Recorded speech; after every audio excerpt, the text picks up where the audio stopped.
Hello YouTube, Sharps 1874 here, and today I have for you a Webley Mark VI.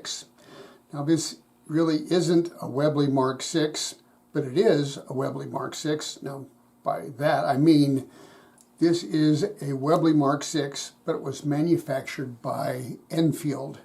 Enfield won the contract to make the Mark VIs from 1921 to 1926. This one, as you'll see in a moment, is a 1925 is the year that this was made. So let's take a quick close-up. There's the Enfield.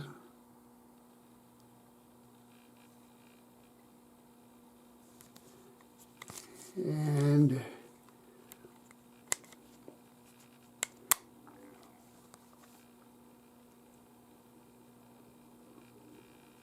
not many markings on these. There are some.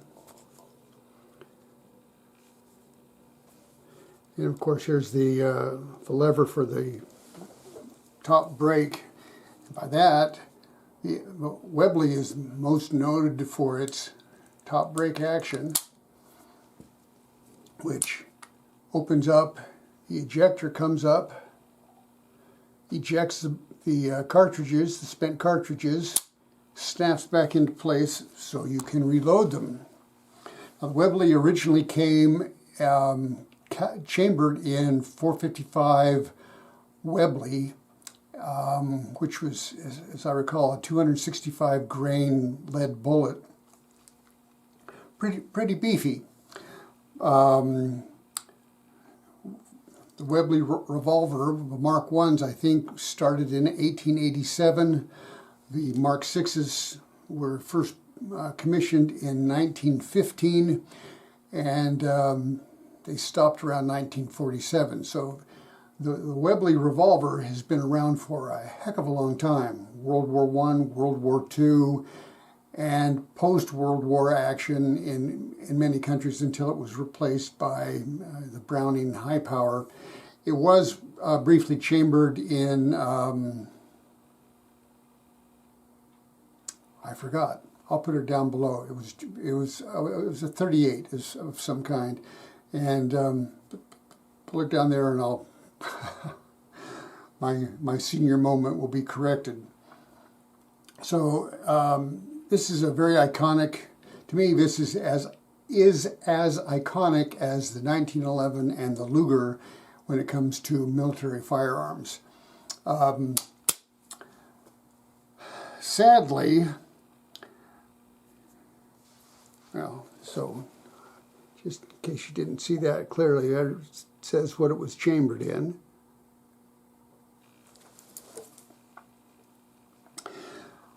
Sadly, there aren't very many of these revolvers left that haven't had their cylinders shaved.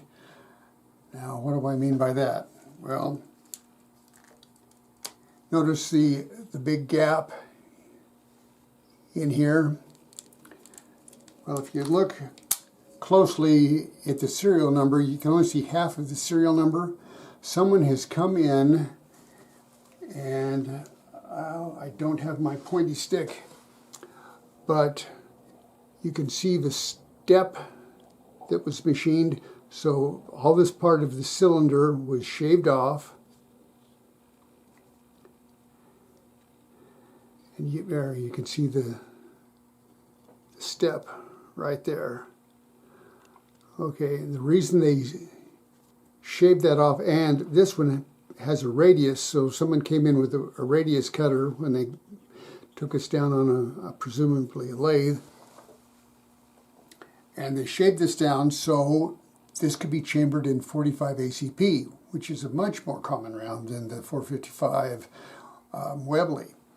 But it requires that you use either a moon clip or a half moon clip.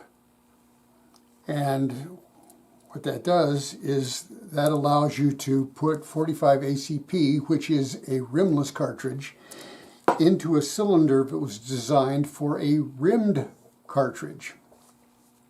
Okay, so I did all my homework, and everyone online said that the full moon clip by EZMoonClips, this is not a paid endorsement, but I did my research and I bought a bunch of moon clips because everyone was saying how nice these are. These are polymer based, and it's just really easy to take your 45 ACP and you just kind of twist and push them in place. Very, very, very, very easy.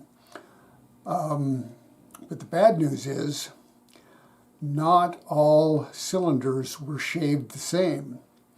And so some Webleys will take full moon clips or half moon clips. Some will only take half moon clips.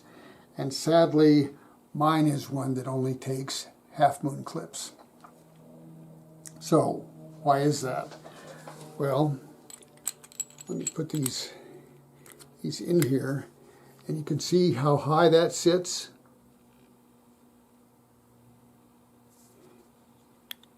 Even if you push down, because of that radius in there, and because of the ID, yes, I'm pointing the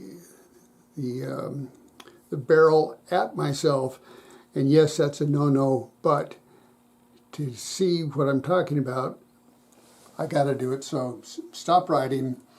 You can see that it's not loaded. It only has empty cases in there. But anyway, because of the way that this was shaved, you try to close this and it won't close. There's just too much interference. All right, the half moon clip, snap caps. These are dummies for those of you who don't know what snap caps are. Instead of a primer, they've got a piece of rubber. Notice that they locate off of the outside of the cylinder, and so they sit flush.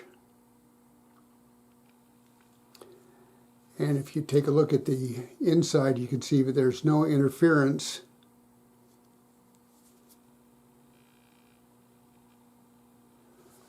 with that radius. So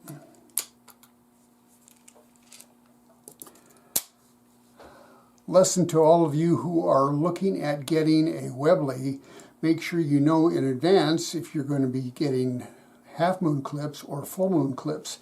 And I would be very much interested if those of you who have a Webley, should I take the time and trouble to have this machined so it will accept a full moon clip? It seems to me like this this polymer-based moon clip is really would really be a nice thing to have, but I have to go with these metal half moon clips. So if you've got an opinion, please share it in the comments. I'd love to see what you have to say, and then I'll go find myself a machinist perhaps and get my cylinder shaved a little bit more. Okay, well, let's see, what else? Oh, I almost forgot my favorite part of the Webley. The guys who designed this back in the 1800s, they knew what they were doing. This is just, I think this is just really, really cool. All right, so I'm going to cock this, and as you can see, the firing pin is part of the hammer, and when you fire it, here's the firing pin, comes through, hits the primer, primer goes boom, and the bullet comes out. I'm going to keep my finger on the trigger for just a second. Don't freak out.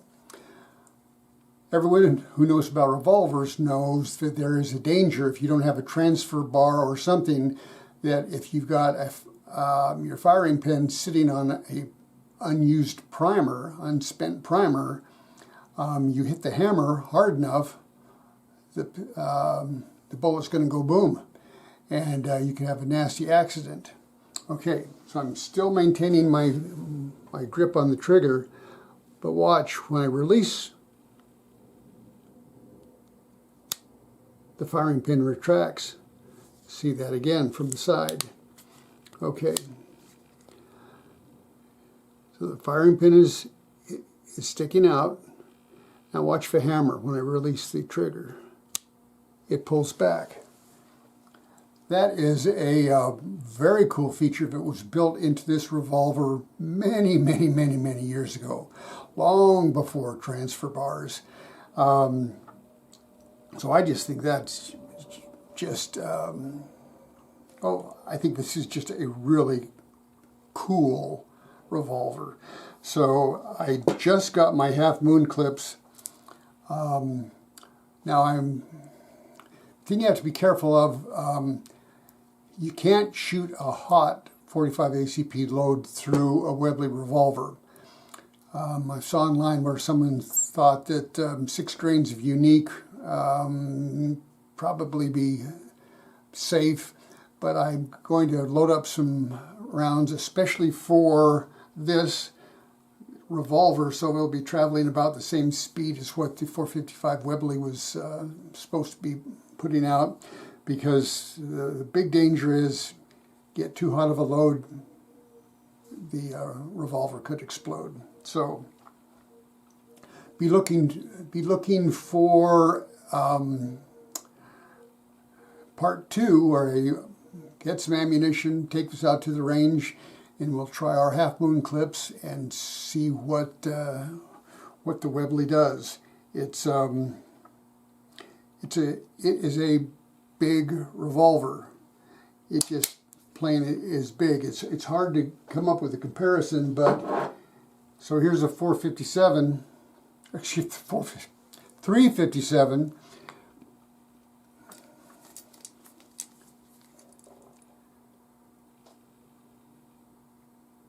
It is definitely bigger than my 357. It's bigger than my Vaquero, but very cool pistol. Great engineering. Had a service life from 1890s through over 50 years, and I think they were finally taken completely out of service in the 70s. So I mean, that's just, yeah.